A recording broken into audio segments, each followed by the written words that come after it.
And I'm very pleased to introduce our speaker today. Dr. Katie Abrams is an associate professor at Colorado State University in Fort Collins. She's a social scientist. Her research expertise is at the intersection of communication, agriculture, agricultural systems, and natural resources in protected areas. She basically works on research in social marketing to effect behavioral change of people who visit protected areas. She's collaborated with many federal agencies such as NOAA, EPA, USDA, and of course, the National Park Service. Her work with the National Park Service is really in strategic communications related to science and conservation and understanding how visitors might change their behavior in order to help with the conservation mission of the Park Service. So without any further ado, I turn it over to Katie, who will share her screen. And I look forward to the presentation. Welcome, Katie. Thank you for the introduction, Tim. I appreciate you all attending this presentation today. As Tim mentioned, the recording's available, but I do also have a written report that I can share with you all if anybody is interested in a document like that. So this project actually included multiple parks besides Acadia National Park. And I'm using the social marketing approach that we developed for Acadia National Park to try to share and teach ways in which you can use social marketing to shape visitor behavior.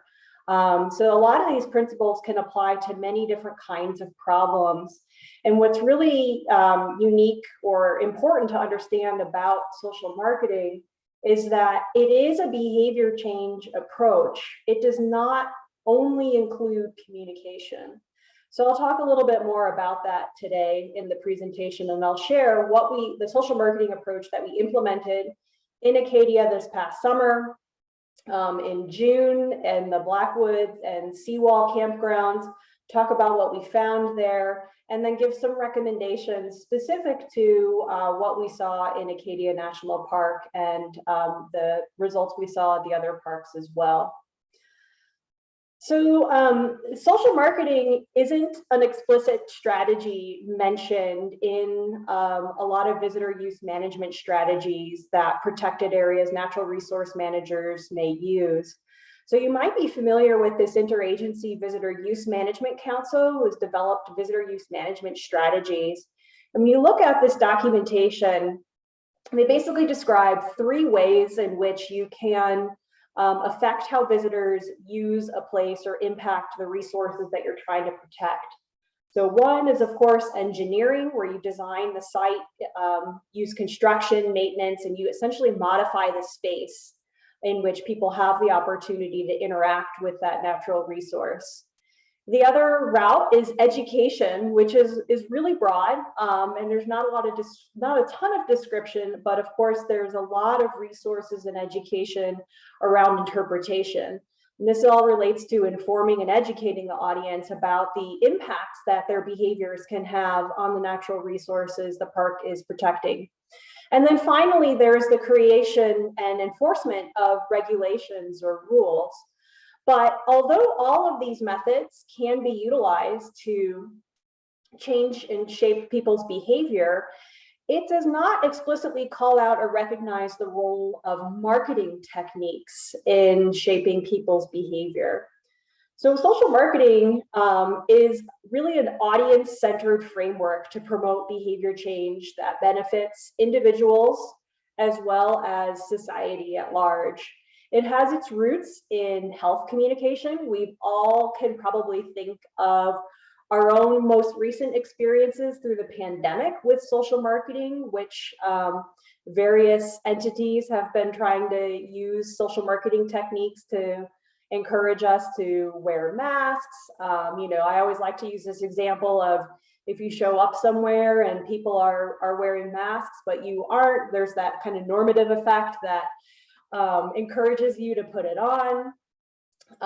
And there's, of course, policies and communication that has shaped our willingness to get vaccines and things like that. So you've all been experiencing a lot of elements of social marketing, whether you knew it or not, throughout the pandemic. And it's also a really effective and emerging technique for addressing conservation behaviors. Sometimes in the literature, you'll see social marketing instead referred to as conservation marketing. But essentially, it's all related to the same framework. And it is a framework. It is not a predictive theory. It's a process.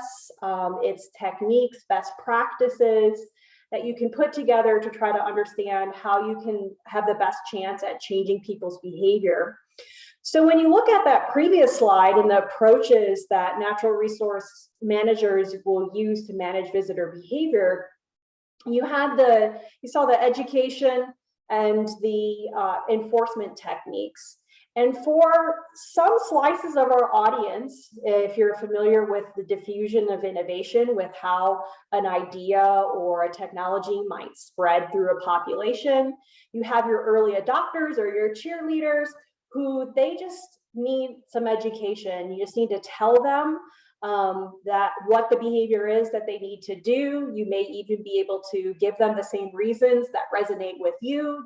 Do store your food properly to protect wildlife.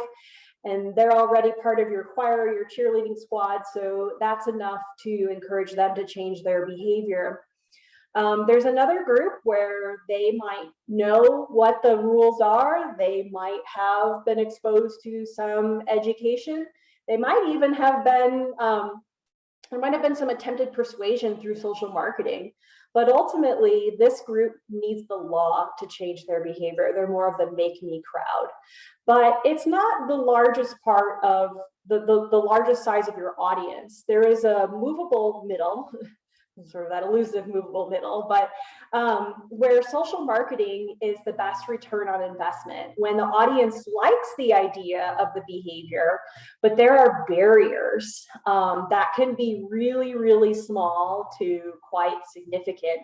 Of course, changing the environment, engineering the environment can help people, help signal what the desired behavior is or help people overcome some of those barriers, in addition to how you communicate about the behavior change that you're seeking. And one of the unique things or differentiating aspects of social marketing as well is that social marketers view their audience as decision makers with choices. There are always competing behaviors, competing motivators that people are paying attention to as they're faced with decisions such as, do I store my food or not? Or do I, stay near my food? And social marketers view people as these more complex decision makers rather than students simply to be educated or incorrigibles to be regulated. Thank you, Nancy Lee, who is one of the seminal authors of social marketing. So social marketing begins with a bottom-up rather than top-down perspective. So, this idea that experts know what is best and will tell people how to behave for their own good is not really the approach that social marketers take. Instead, they take this audience-centered approach, which really seeks to understand what people want and provide them support in acquiring it in order to change their behavior. But it all starts with identifying a problem. And this might start at the behavior level, and it might start at a larger systems level. So our project specifically sought to address the issue of unintentional wildlife feeding. So this isn't somebody seeing an animal and approaching it with, I'm sure you've seen, but as I vividly recall in Grand Canyon on the South Rim, with approach an elk with a granola bar, hand outstretched in the parking lot to feed the elk a granola bar. This is accidentally or carelessly feeding wildlife. Of course, if you're understand the potential impacts of this, human food and other kinds of attractants, which might not be something that we would associate as being food, can cause lots of harms to wildlife, ranging from reduced fitness to conflict with people. And this conflict can result in illness, injury, and sometimes death for humans and wildlife alike. So we decided to focus there. This in the work that I've done with the national parks in the past, this was often brought up as a persistent issue that parks face. And so we wanted to try to understand how could we develop and design and test a social marketing approach to try to address the visitor behavior that creates circumstances for unintentional wildlife feeding. So once you identify the outcome that you're seeking to address, you need to have an understanding of social marketing and the framework. And this is going to be the very brief explanation of social marketing. So there are 5 components of social marketing. And believe it or not, you typically don't start with knowing the exact behavior you want to address. You might see a particular behavior, such as maybe like overflowing trash. For example, people placing trash next to a receptacle, for example, people leaving food in picnic areas, or even people not storing their attractants properly while camping.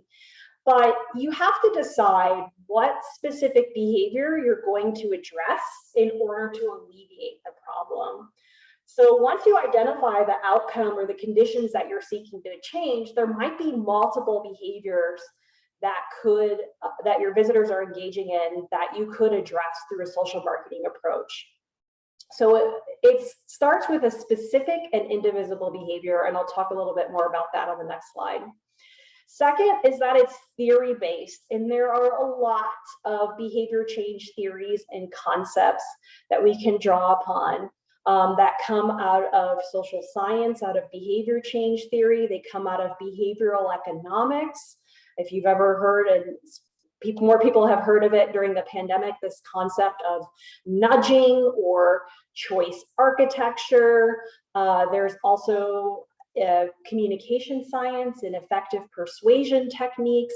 There's a lot of different things that you can draw upon in order to have a social marketing approach that is theory-based. And ultimately, the theories that you draw upon would be determined first by that behavior and what's shaping that behavior, as well as number 3 here, knowing your audience and what their motivators are.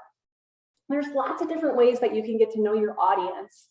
Acadia is, of course, privileged to have a social scientist, and a lot of social science work has been done specifically in your park. So utilizing that previously conducted secondary research or taking advantage of opportunities of upcoming social science research being conducted in the park to understand the audiences in the park a little bit better by integrating a few survey questions into an upcoming visitor survey.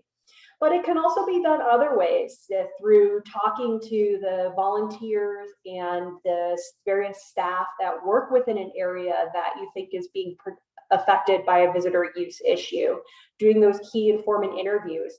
Conducting observations of the behavior is really, really insightful. I always highly encourage that in particular. The 4th one in developing the approach is creating a value exchange, where essentially you're designing an approach that minimizes the barriers and maximizes the motivators or the potential benefits. This could be done through persuasive communication. This could be done through tangible or intangible rewards. Ultimately, you're trying to create a superior exchange for the effort required to engage in whatever behavior you're seeking to change that appears to be socially desirable, because we're social creatures influenced by others, as well as easily done. And then finally, it's utilizing the full suite of what is called the marketing mix. So we get the term social marketing in particular because it borrows from traditional marketing techniques, or the 4 Ps in marketing: product, price, place, and promotion. So if you think about all of these aspects that you have in a potential toolkit for selling the behavior, so if you think about, what sells you the type of laundry detergent you prefer to buy when you're out at the big box store. Your behavior is your product, and you want to use every opportunity you have to sell that product. You also have to think about the price, though. So you want to reduce those barriers, and those barriers can be time, financial barriers, emotional barriers, social barriers. When it comes to place, this is all about increasing the opportunities for people to perform the desired behavior, think about it, or see others doing it. And then promotion is thinking about all of the strategies and tactics that you might have available to reach people at the various opportunities they have to make a decision about the behavior you're seeking to change. So I think, and you can spend a lot of time actually focusing just on this part of determining what behavior you're ultimately going to address. And you want to ensure that you're selecting and identifying a specific end state behavior and a target audience that goes along with that behavior. So a specific end state behavior, specific means it's usually not divisible any further. So these broad statements like respect wildlife, keep wildlife wild, be bear aware, have often been used to encompass a multitude of behaviors. And these can be fine, overarching messages to use, but they do not recognize that each behavior associated with those values can be quite unique and have different barriers and motivators surrounding them. So while an individual might agree in principle with that value statement, they may face a unique set of other criteria to decide on their actions. An end state refers to the outcome producing behavior. So meaning if you change this behavior, you would expect to see a direct impact on the conditions you are seeking to change, such as reducing or habituation among wildlife. So you want to ensure that it's connected to the conservation goal that you have. And so even though behaviors might affect it, you might set out other criteria in order to select the one that would be the most impactful, but that's often not your only reason for selecting a specific behavior. That with past initiatives or existing initiatives that are seeking to address that behavior, or the life change, or the ability to actually address that behavior. A whole set of for selecting behavior, and I do have some resources that can guide discussion. I'm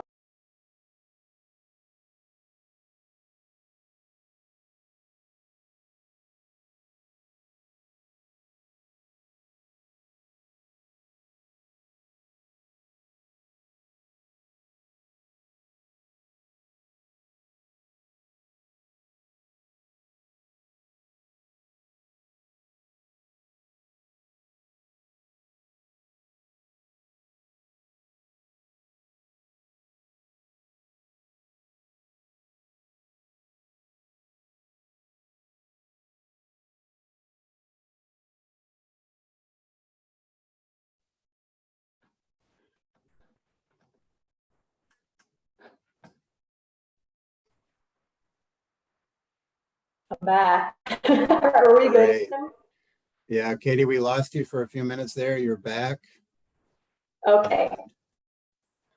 Welcome back. Just reshare your Yep. screen and take off again.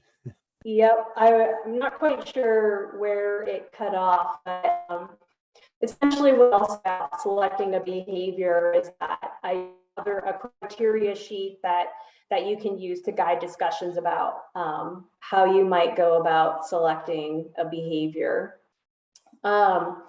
In parks in particular, I think it's really important to assess its magnitude and frequency with which the behavior is occurring. Our brains are really good at remembering negative things that we think to be very egregious.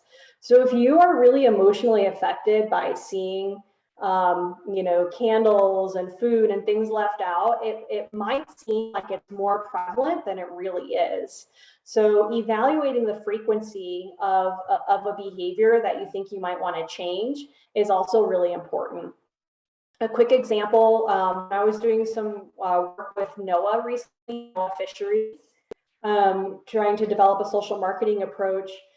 They originally thought that, they said, for sure, we know that people are feeding sea turtles in this particular location, and we think you should develop a social marketing approach to stop people from feeding the sea turtle location. And I said, great. But I want you to go out and collect some data and assess the frequency with which that's occurring, because it has to be occurring with enough frequency in order for me to evaluate kind of a short term. And we want to make sure that it makes sense to invest our dollars into an effort focused on stopping sea turtle feeding. And after 40 hours of data collection at a site, they did not see a single person ever feeding the sea turtles.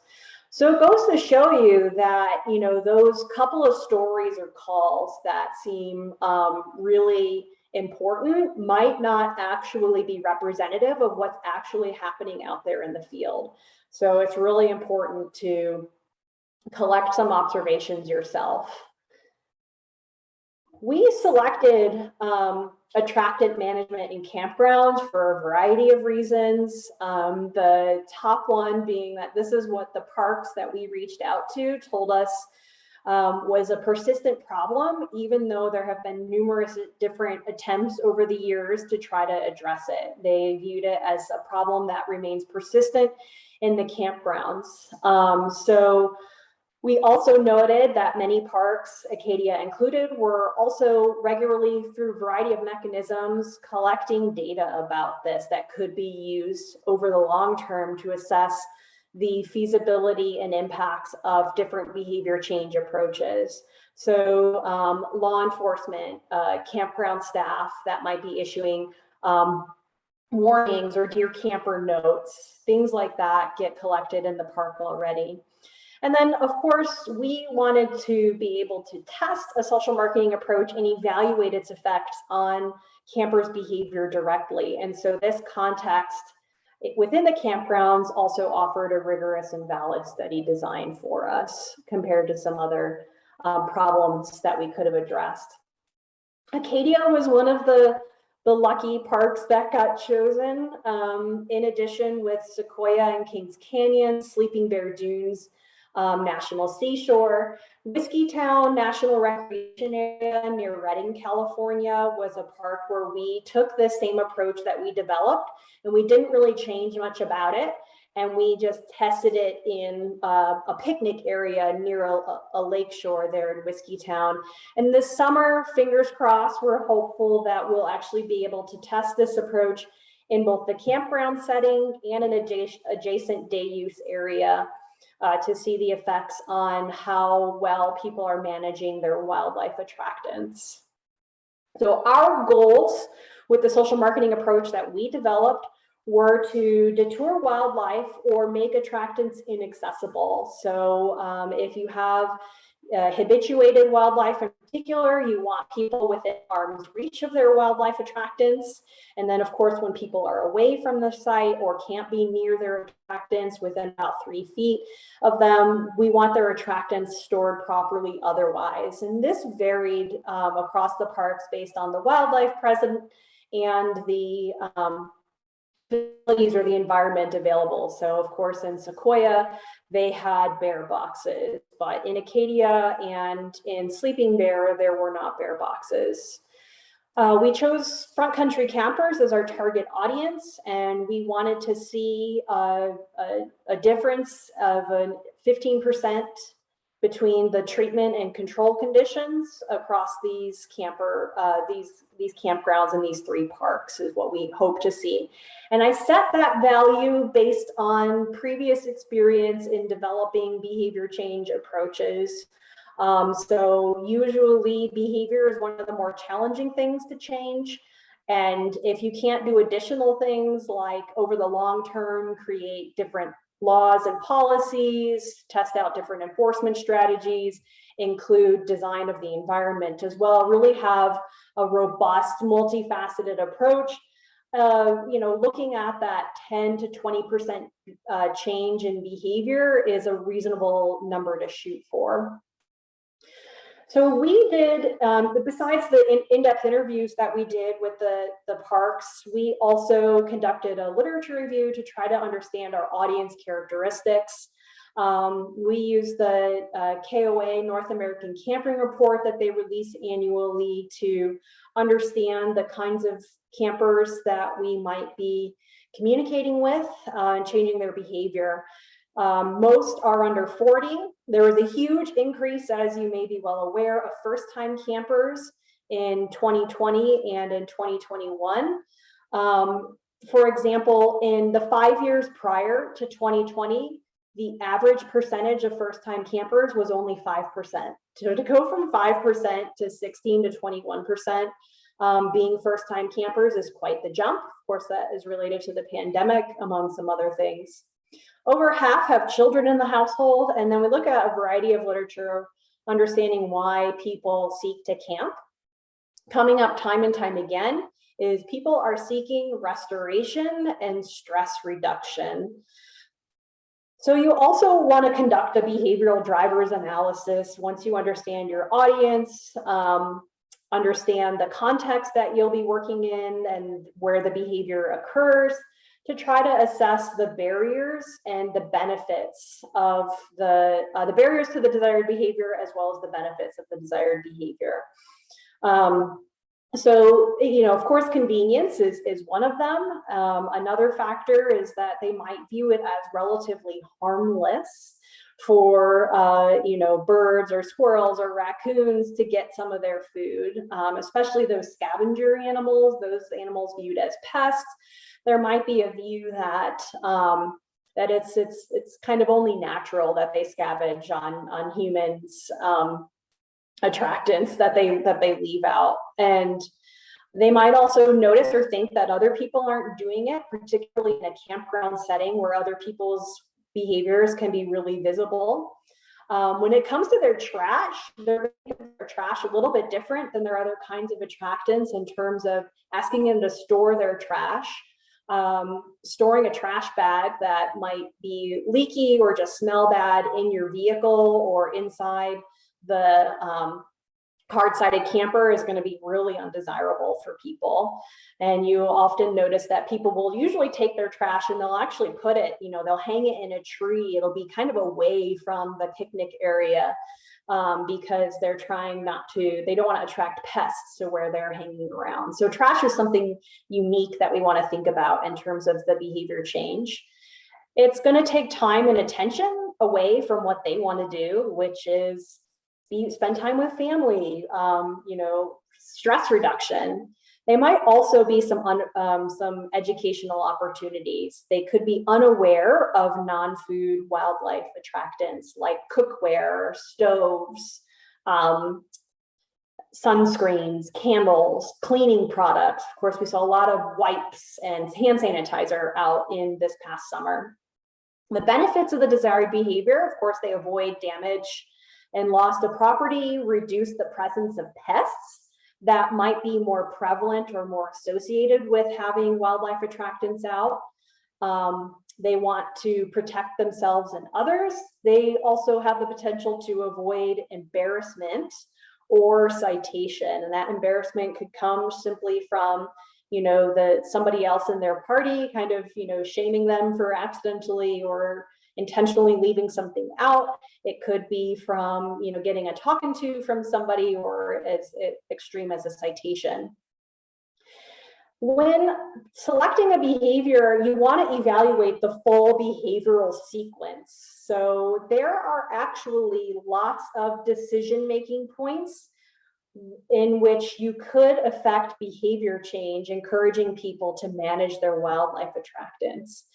And so as we evaluated this, we realized the behavior does not just have the opportunity to occur once in the park, and actually we can set up the conditions that make wildlife attractant management and storage more successful if we think that the behavior actually begins at home while they are packing.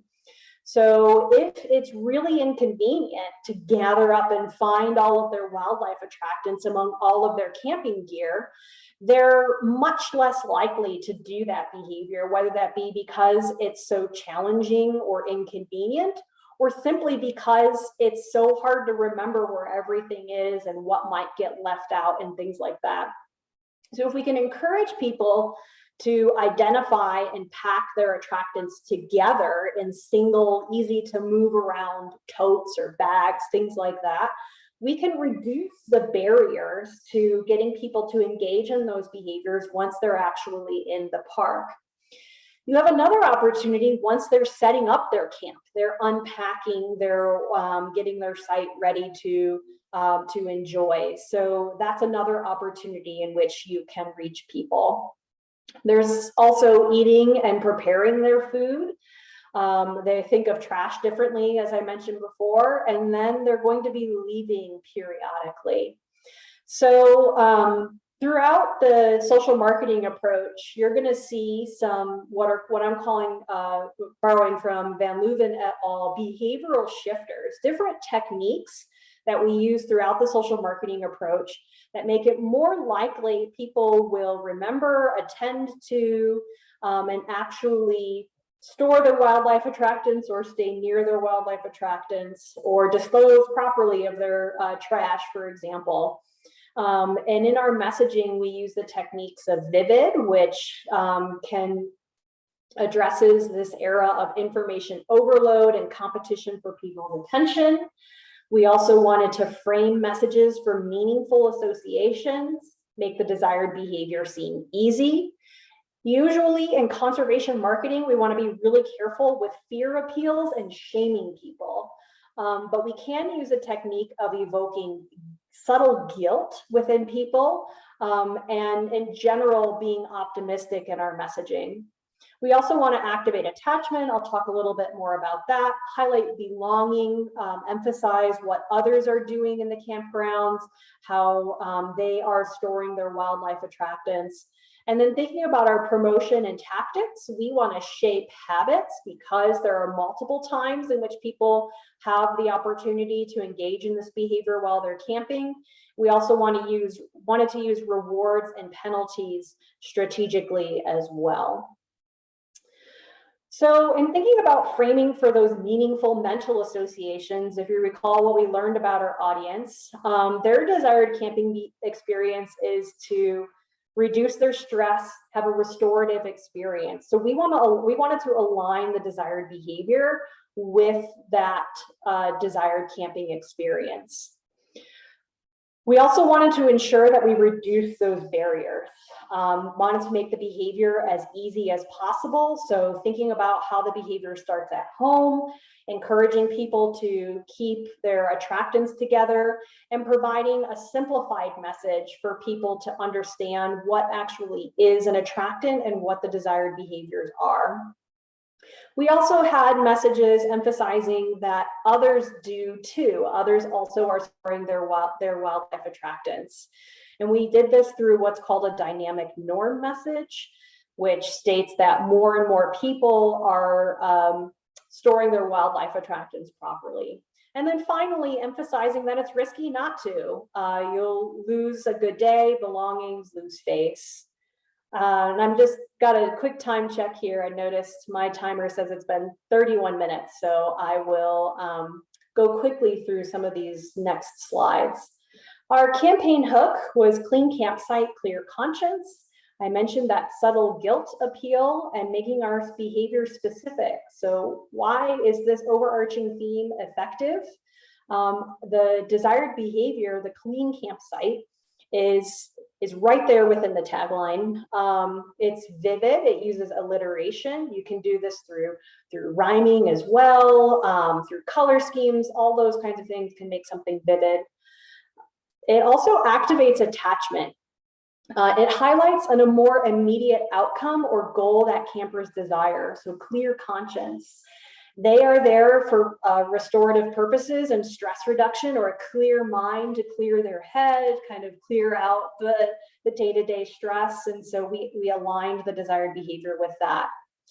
Reducing those barriers, we sent out a pre-trip email with packing tips about a week prior to campers' arrival during our data collection period. And then they also received a check-in pamphlet with unpacking tips. The email emphasized that there's a problem. More and more campers, there's that belonging message, that dynamic norms message, are trying to affect this problem. Here's how you can pack to make storing your scents easy. We also, there's that second bullet there, designate a member of your party. That's a tactic from guilt appeals. It helps if someone feels a sense of responsibility for the behavior that you're asking them to do. The double-sided pamphlet that people received at check-in, this is an opportune time because people are more information seeking and may be willing to adjust how they unpack. So it uses similar messaging from the email, except it now emphasizes that now you're unpacking, gather your things together, so that it's quite easy. And here's the desired behaviors. Picnic table signs is their cue to action. We show them what we want their campsite to look like, a clean campsite, nothing left out. You stay within arm's reach. When you're away, put your scented items away. And because trash can be viewed differently, we want to ensure that they are putting their trash in the trash receptacle, since they might not want to put it in their vehicle. And then we give them one last chance as they're leaving the campground through whether that be in the bathrooms or A-frames that we put at in common areas. We try to activate that attachment and frame for meaningful associations by using a loss frame. So emphasizing what could go wrong now, changing up that visual, helping people imagine the risks here. This looks stressful to clean up. There's pests, things I don't like, bees, ants, gross raccoons, if people think raccoons are gross, trash pandas, whatever they might call them. And then we use some subtle humor. We have some optimism in here, and we simplify the messages, and we don't have as much description here because they're away from their campsite at this point.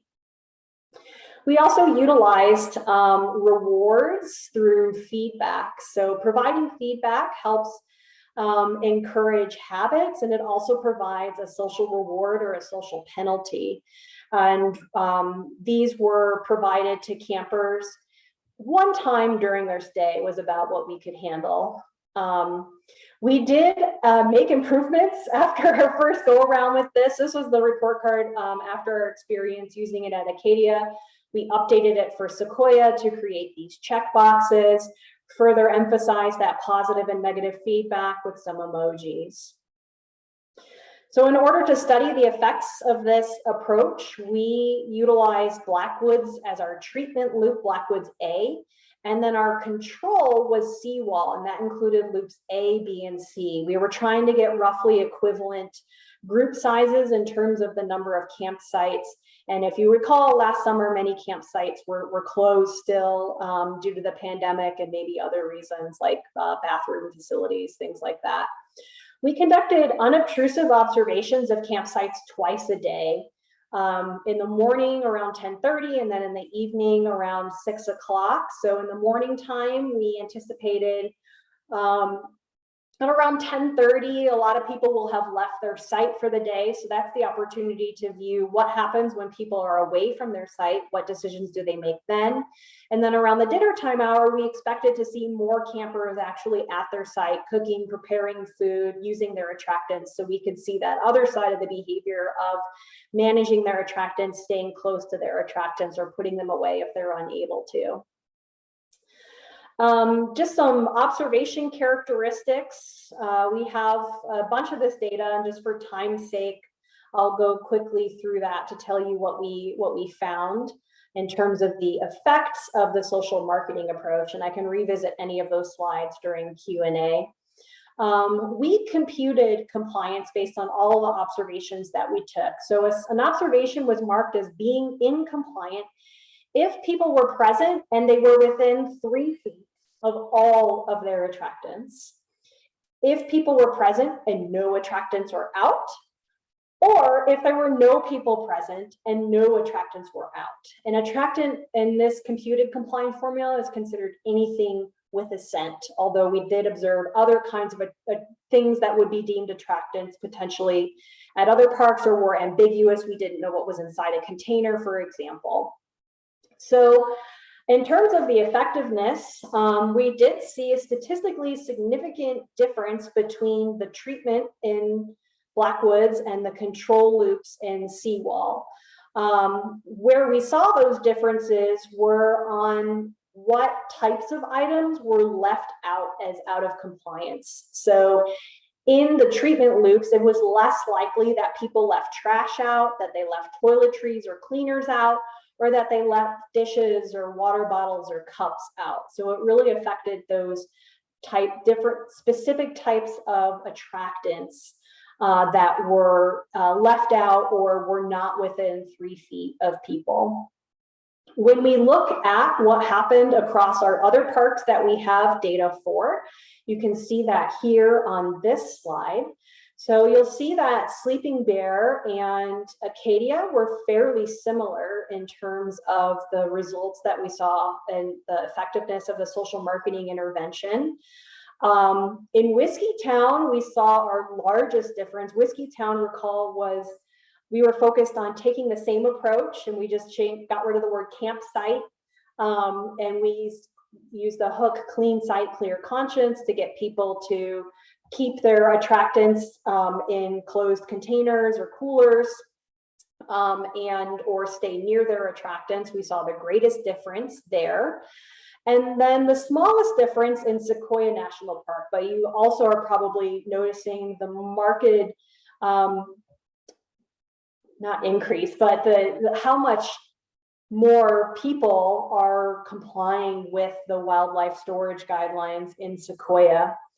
When you look at the differences just between our control groups, so recall Sequoia has bear boxes. There's a 56% difference between the control group, between Seawall's compliance and Sequoia's compliance between the control group. That might indicate that the potential effect of simply making the behavior more convenient and signaling the importance of the desired behavior by having those wildlife-proof infrastructure right there in the campsite for people to use.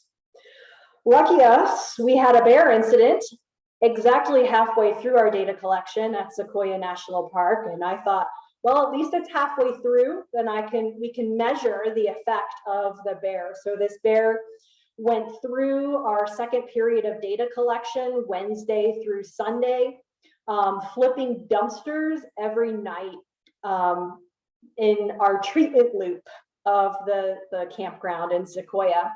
And on Friday or Saturday, I forget exactly which day, it's in our report, they set the bear trap. You can see our signs in the background there between the two dumpsters.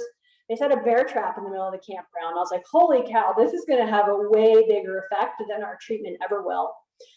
But when we compared the data within the treatment area before the bear incident and during the bear incident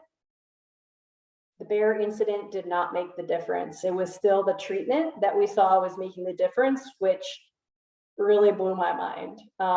They were informing everybody entering the campground about the bear incident occurring. So when we average those three, we get a 14.6 or 15% average difference in compliance for the campground parks that we tested in between those that received the social marketing intervention compared to those that did not. So I do have a few recommendations for Acadia National Park. One thing in particular is I think there's a little bit of inconsistency in how the park is communicating what is in compliance in terms of successful wildlife attractant management. So there needs to be consistent messaging about clean dishes and cookware, whether hard-sided storage is indeed an appropriate mechanism for people to store their attractants. In the handout from the Blackwoods campground pictured with the hard-sided containers, there is a cooler. So that communicates potentially that coolers are an okay and acceptable storage device. We also noted a lot of these screened in structures, and I'll show you that on the next slide. But messaging should be consistent, coming from media channels as well as those that are occurring interpersonally, whether that be from the host, staff, or law enforcement. Need to decide, what are we doing about our clean stoves and clean cookware? Is that okay to leave out?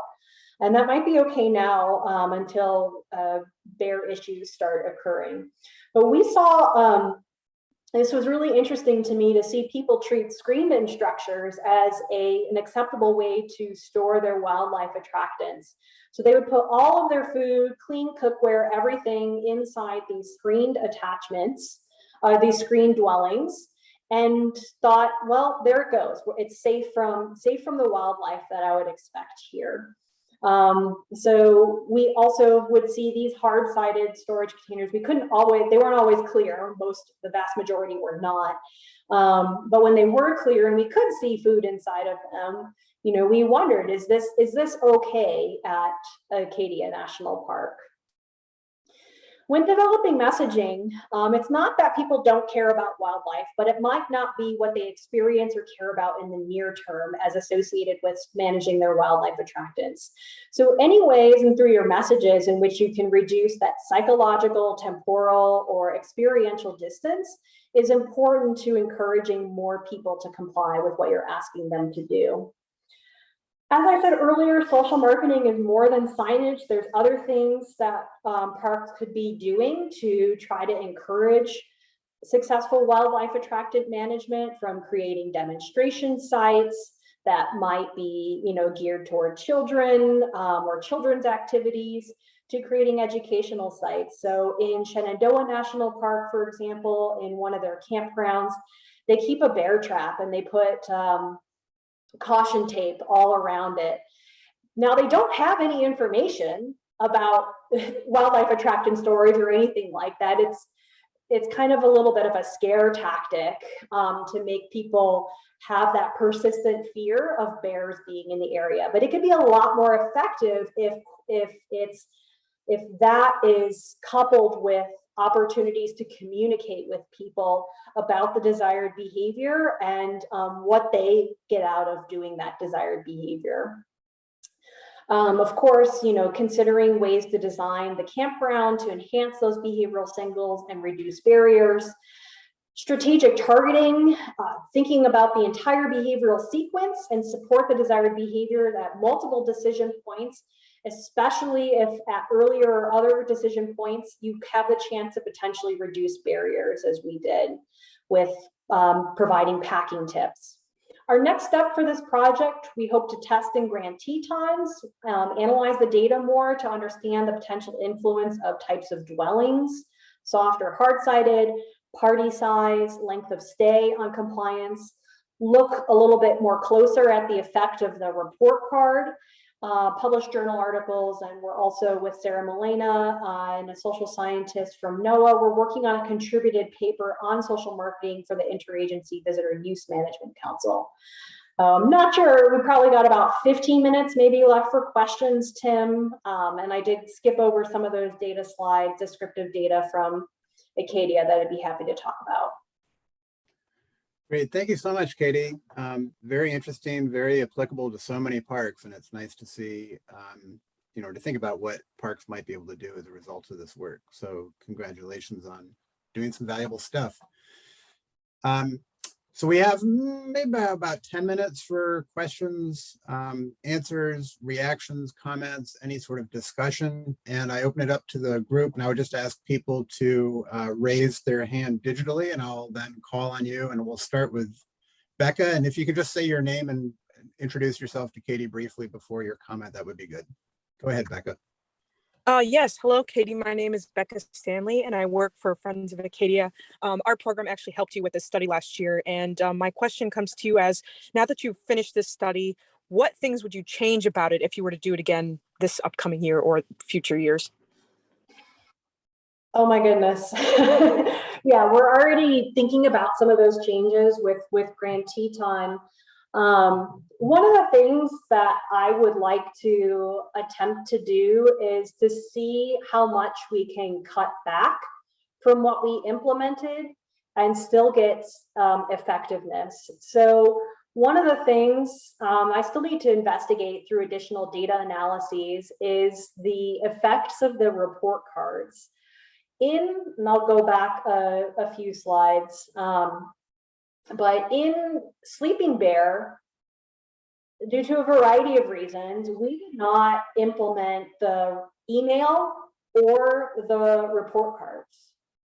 And you don't see drastic, I mean, it's not ideal to just, we're just descriptively comparing Acadia to Sleeping Bear. They're not a perfect comparison. There could be a lot of other factors within those campgrounds, within those parks that's influencing what's going on here. But we don't see market differences between the two treatment groups. You got 48% compliance in Sleeping Bear compared to 51% compliance in Acadia.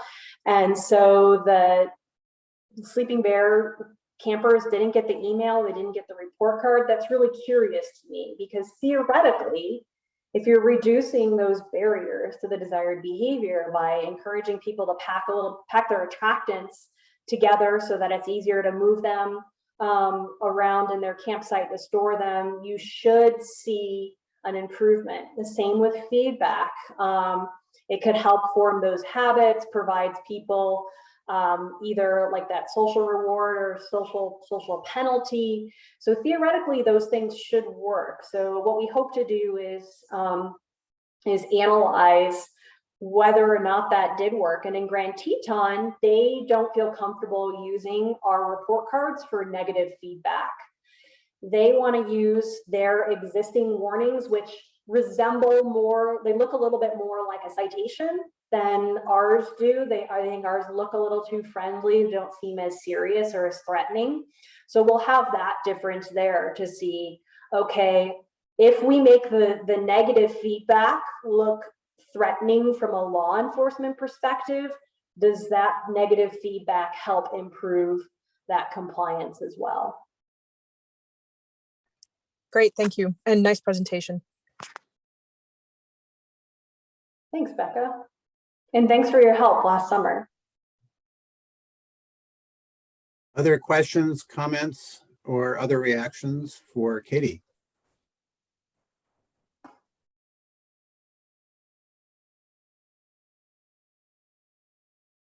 And Katie, I have one from sort of the first introductory part of your talk, in thinking about that distribution of people and their motivations, the folks who can best be educated, the folks who need social marketing, and the folks who will only do something if the law requires them to do that.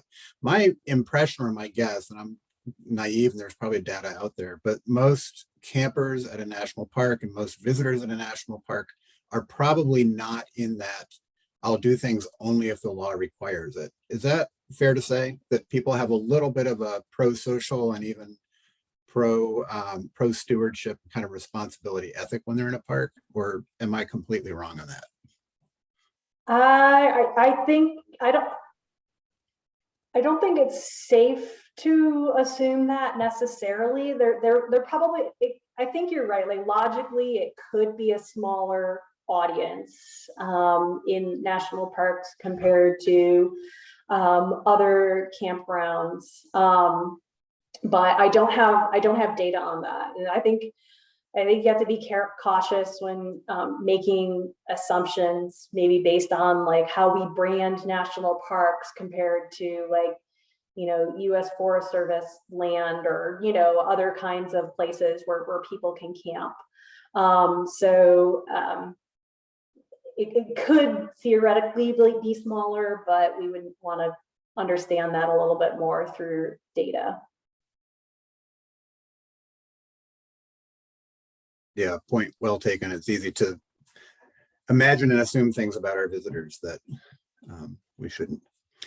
Like Kevin, all you've the got your, people feeding the sea turtles in Hawaii that weren't actually there. right. I see Kevin's got his hand up. Go ahead, Kevin. Katie, thanks for your presentation. It's great to have someone from Colorado State here. I am a graduate of CSU's Natural Resources program. So Wonderful. thanks for helping us out here at Acadia. This is more of a comment than a question, and it'd just be that I think it'd be very interesting to kind of take this framework and run it through an issue we have here, which is illegal visitor parking. Visitors parking anywhere they feel like it occasionally. And it would be interesting to kind of take our existing communications and do sort of an audit on them and use this process to inform or alter our existing communications. So that's more of a comment for our team here, and maybe it's something we explore to see how we're communicating about illegal parking. If you were here on Sunday, you would have seen quite a bit of illegal parking over this past weekend. I bet, yeah. I recall that being an issue even when we were there as well. And I'm glad you mentioned that. There's like a little itch in my brain saying, Katie, I think you saw a social marketing study on this exact topic. So if you want to send me an email or put your email in the chat, I don't know if the chat's enabled.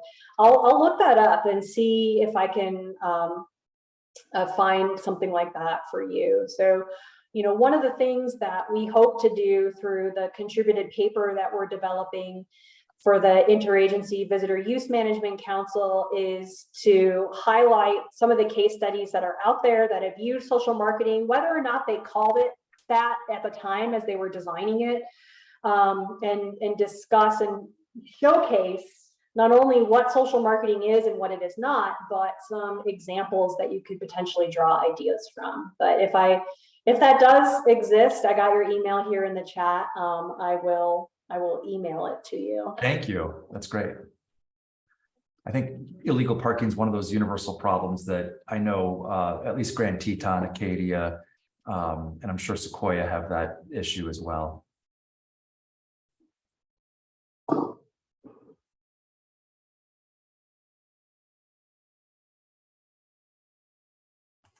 That brings us to the top of the hour, and so I think we should end there. Thank you so much, everybody. Just a reminder, this has been recorded. It will show up on the Schoodic Facebook page, and stay tuned for future brown bags. This Zoom account will be used for other purposes for a couple of weeks, but I believe the next one scheduled is Wednesday, June 22nd. A couple of folks talking about some interesting bits of history in the Park Service. So, excuse me, in the park in Acadia. So stay tuned for that. And please join if you can. Again, Katie, thank you so much for your time and informing us about this great work, and stay in touch. Okay, thank you for the opportunity to talk with you all, and don't hesitate to reach out.